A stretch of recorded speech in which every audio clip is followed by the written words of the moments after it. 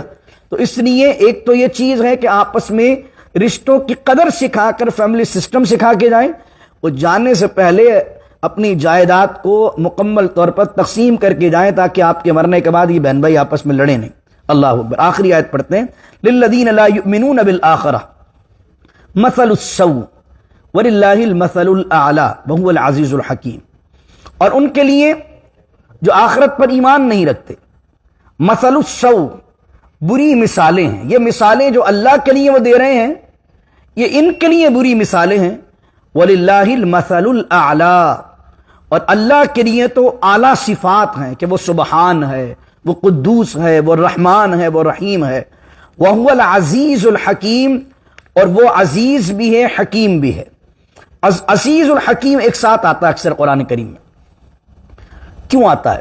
اس کی اگر literally meaning پر آپ غور کریں گے تو عزیز کا معنی ہے غالب, اور حکیم کا معنی ہے حکمت والا. جب اللہ رب العزت جب مشرکین کی بات کرتا ہے یا نافرمانوں کی بات کرتا ہے تو اکثر آیت کے اندر دیکھیں گے آپ, جب آیت کمپلیٹ ہو رہی ہوتی ہے تو اکثر جگہ قرآن میں مشرکین کی بات کرتے ہوئے آخر میں آتا وَهُوَ الْعَزِيزُ الْحَكِيمُ یا وَاللَّهُ عَزِيزٌ حَكِيمٌ. تو اس کی میننگ کیا ہے؟ اللہ یہ کیوں یہ دو صفتیں اپنی کیوں بیان کر رہا ہے؟ دو صفتیں اس لیے بیان کرتا ہے کہ جب وہ عزیز کہتا ہے تو اس کا مقصد ہے کہ وہ سب پر غالب ہے. یعنی تم یہ سمجھتے ہو کہ اگر کوئی شخص نافرمانی کر رہا ہے تو اللہ کو کیا اختیار نہیں ہے کہ اسے فوراً عذاب دے دے؟ تو اللہ جتنے بھی نافرمان ہیں ایک لمحے میں سب کی جڑیں اکھاڑنے پر قادر ہے, کیونکہ وہ عزیز ہے, غالب ہے سب پر. لیکن وہ صرف عزیز نہیں ہے بلکہ عزیز کے ساتھ ساتھ وہ کیا ہے؟ حکیم بھی ہے. وَهُوَ الْعَزِيزُ کیا لفظ ہے؟ وَهُوَ الْعَزِيزُ الْحَكِيمُ. عزیز ہے, غالب ہے. جیسے فار ایگزامپل دنیا میں آپ کسی پر غالب ہیں اور وہ آپ کی بات نہیں مان رہا تو آپ صرف غالب ہوں گے تو اس سے بدلہ لے لیں گے. لیکن اللہ کہہ رہا ہے اللہ سب سے بدلہ لینے پر قادر بھی ہے, غالب بھی ہے, لیکن حکیم ہے. اس کی حکمت یہ ہے کہ سب کو چھوڑ دے, سب کو موقع دے قیامت تک کے لیے. غالب تو ہے لیکن حکیم اس لحاظ سے ہے کہ وہ سب کو قیامت تک کے لیے چھوڑ دینا چاہتا ہے. وہ ٹائم دیتا ہے کہ بندہ اب بھی اس کی بارگاہ میں آ جائے, اب بھی توبہ کر لے, اب بھی معافی مانگ لے. اس لیے اس کی حکمت ہے کہ اس نے کائنات بنائی اس لیے ہے کہ عالم امتحان ہے اور مقررہ وقت پر ہی کائنات کی ختم ہونا ہے اور قیامت آنی ہے. جب تک کے لیے سب کے پاس موقع ہے, اچھا برا راستہ ہے. جو بندہ اپنے اختیار سے, اپنی ولنگنیس سے اختیار کرے گا جو راستہ, اللہ اس کے مطابق اس کے بدل میں اسے جزا اور سزا کا معاملہ عطا فرمائے گا. دعا کیجئے اللہ رب العزت سے, اللہ رب العزت نے جنہیں بیٹیاں دی ہیں اللہ ان کے نصیبوں کو اچھا کرے, بابخت کرے. یقیناً بیٹیاں بڑی قدر و منزلت والی ہوتی ہیں, لیکن کیونکہ ہمارا کلچرل معاملہ بڑا خراب ہے تو لوگ بیٹیوں کے ماں باپ بیٹیوں کے معاملات سے ڈرتے ہیں, بیٹیوں سے نہیں ڈرتے. شادیوں کے بعد جو بلیک میلنگ ماں باپ کے ساتھ ہوتی ہے, تو اگر اللہ نے آپ کو بیٹے دیے ہیں تو کم از کم کسی کی بچیاں لے کر آئیں تو ان کو بلیک میل نہ کریں, ان کو ذلیل و رسوا نہ کریں. وہ ایک صاحب تھے, ایک بچی کے میٹر میں بیٹھا تو انہوں نے ایک ایسی بات کہی, کلچرلی لحاظ سے تو بہت صحیح بات تھی لیکن بات بڑی عجب تھی. میں نے کہا کہ یار انہوں نے یہ بات کی, انہوں نے یہ بات کی. تو انہوں نے کہا, بزرگ آدمی تھے, کہنے لگے مفتی صاحب جس کی بیٹیاں یا جس کی بہن ہوتی ہیں نا اس کی ناک ہوتی نہیں ہے تو ناک کٹے گی کیسے؟ یعنی کہ آدمی جب ناک لگاتا ہے کہ یار انہوں نے ہمیں یہ کہا اور ہم نے انہیں یہ کہا, تو اگر ہماری 4 غلطیاں ہیں تو ان کی بھی تو 4 غلطیاں ہیں. تو انہوں نے, بزرگ نے کہا کہ بھئی وہ بیٹی والا تو ناک لگا ہی نہیں سکتا, کیونکہ وہ اپنی ناک سمجھے ہی نہیں کہ اللہ نے اس کو بیٹیاں دی ہیں, تو سمجھے بھائی ناک ہے ہی نہیں تو ناک کٹے گی کیسے. اب یہ کلچرل معاملہ ہے, حالانکہ دین میں تو سب برابر ہے. تو اس لیے اگر اللہ نے آپ کو بیٹے دیے ہیں تو کسی بیٹی والے کو بلیک میل نہ کریں. اللہ نے آپ کو بچیاں دی ہیں, ان کی اچھی تربیت کریں, ان کے نصیب کے لیے اچھی دعا مانگیں. اللہ رب العزت جناب سیدہ فاطمۃ الزہرا کی چادر کا صدقہ، ان کی ردائے تطہیر کا صدقہ، ہماری مائیں جناب سیدہ خدیجہ، جناب سیدہ عائشہ صدیقہ رضی اللہ تعالی عنہما کا صدقہ، اللہ ہماری بچیوں کی عزتوں کی حفاظت فرمائے، ان کو پاک دامنی عطا فرمائے، ان کو امہات المومنین اور جناب خاتون جنت جیسا کردار عطا فرمائے، ان کی سیرت پر عمل کرنے والا بنائے، اور جب ان کے شادیوں کا وقت آئے اچھی جگہ، نیک لوگوں میں، خاندانی لوگوں میں، باکردار لوگوں میں، باعزت لوگوں میں ان کے رشتے ہوں، اور جن ہماری بچیوں کی شادیاں ہو چکی ہیں وہ اپنے گھروں میں شاد رہیں، آباد رہیں، گھروں کو ٹوٹنے سے بچائے، طلاقوں کی نوبتوں سے بچائے، آپس کی خلشوں سے بچائے، اور رب العزت جن کو بیٹے دیے ہیں اللہ رب العزت ان کو بھی جناب کریم آقا صلی اللہ علیہ وسلم کے طفیل نیک بنائے، باکردار بنائے، اپنے صالح بندوں میں شامل فرمائے، اور تا قیامت ہماری آنے والی نسلوں سے عالم دین پیدا فرمائے، حافظ قرآن پیدا فرمائے، داعی دین پیدا فرمائے، نیک مسلمان پیدا فرمائے، اس سرزمین کو ہمارے لیے خیر اور خیر اور خیر کا ذریعہ بنائے۔ بسم اللہ الرحمن الرحیم، الحمدللہ رب العالمین والصلاة والسلام علی اشرف الانبیاء والمرسلین، اللہم انت السلام ومنک السلام تبارکت یا ذا الجلال والاکرام، اللہم لا مانع لما اعطیت ولا معطی لما منعت ولا ينفع ذا الجد منك الجد، اللهم إنا نعوذ بك من المأثم والمغرم، اللهم إنا نعوذ بك من عذاب القبر، اللهم إنا نعوذ بك من فتنة المحيا والممات، اللهم إنا نعوذ بك من فتنة المسيح الدجال، اللهم إنا نسألك علما نافعا ورزقا واسعا وشفاء من كل داء وعملا متقبلا وقلبا منورا ولسانا ذاكرا وشاكرا وإيمانا كاملا ويقينا صادقا وتوبة قبل الموت وراحة عند الموت ومغفرة بعد الموت يا أرحم الراحمين، ربنا أتمم لنا نورنا واغفر لنا إنك على كل شيء قدير، ربنا هب لنا من أزواجنا وذرياتنا قرة أعين واجعلنا للمتقين إماما، ربنا آتنا في الدنيا حسنة وفي الآخرة حسنة وقنا عذاب النار، اللهم أعنا على ذكرك وشكرك وحسن عبادتك، اللهم اكفنا بحلالك عن حرامك وأغننا بفضلك عمن سواك، واحفظنا بما حفظت به الذكر وانصرنا بما نصرت به الرسل، إنك على كل شيء قدير، ربنا وآتنا ما وعدتنا على رسلك ولا تخزنا يوم القيامة إنك لا تخلف الميعاد، اللهم اغفر لحينا وميتنا وشاهدنا وغائبنا وصغيرنا وكبيرنا وذكرنا وأنثانا، اللهم من أحييته منا فأحيه على الإسلام ومن توفيته منا فتوفه على الإيمان، اللهم أعز الإسلام والمسلمين، اللهم أعز الإسلام والمسلمين، اللهم أعز الإسلام والمسلمين وأذلة المشركين والظالمين،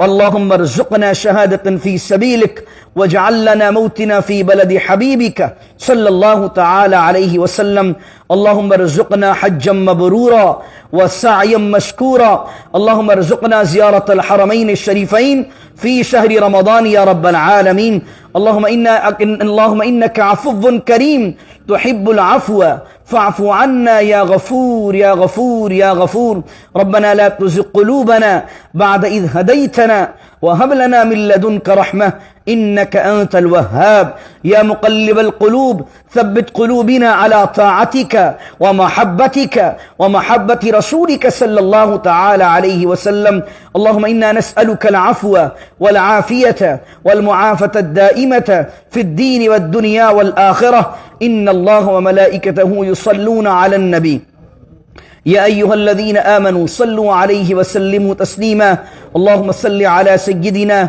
ومولانا محمد معدن الجود والكرم وآله وصحبه وبارك وسلم، سبحان ربك رب العزة عما يصفون وسلام على المرسلين والحمد لله رب العالمين، لا إله إلا الله محمد رسول الله صلى الله تعالى عليه وآله وسلم۔